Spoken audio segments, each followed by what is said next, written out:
Below the ocean swell, the science team looks to the coral for clues to its health and for signs of human impact. Marine ecologist Jennifer Smith's goal is to determine just how much of the seafloor is alive. Coral and algae are the backbones of the reef and can be a barometer of the health of the ecosystem.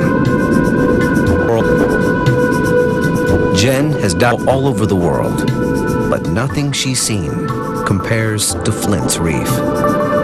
Just spectacularly dominated by coral. I've never seen so much coral in my life.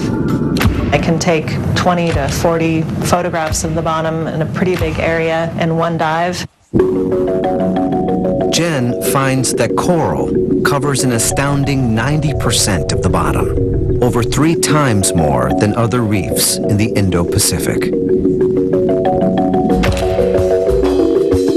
We're able to account for the three-dimensionality of the reef. The coral cover would be well over 100%.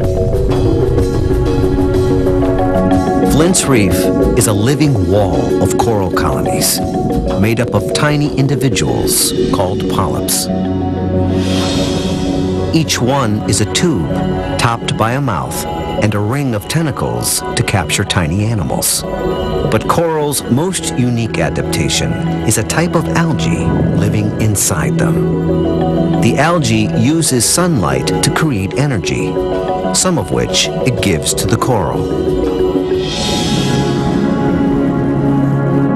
It's this symbiotic algae that gives coral its color. You can tell if a coral colony is healthy by its color, and when a coral is stressed, it basically turns white or bleaches. Marine ecologist David Obura examines the effects of stress on the coral. If they're diseased, they might have a pale coloration to them or some sort of growth growing on them. David predicts how coral resists stress from its surroundings. Like an attack from the crown-of-thorns starfish, a voracious coral predator. What I'm seeing here is that these are very healthy coral systems. Both Jennifer and David's data have found Flint's Reef to be exceptionally healthy.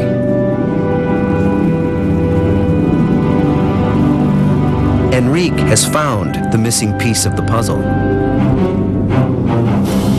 Sharks. Hunting just below the breaking waves. Ready to strike unsuspecting fish in the tumbling surf.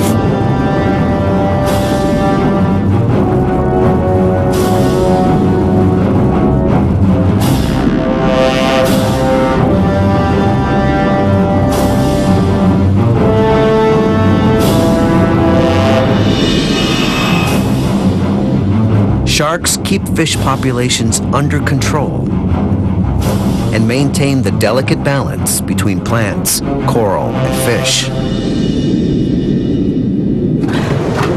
So I saw a couple of black-tip sharks, but they were not very abundant, eh? No, and they're quite small as well. So this place has been fished. So 400 miles from Tahiti, and people come here to fish sharks, eh?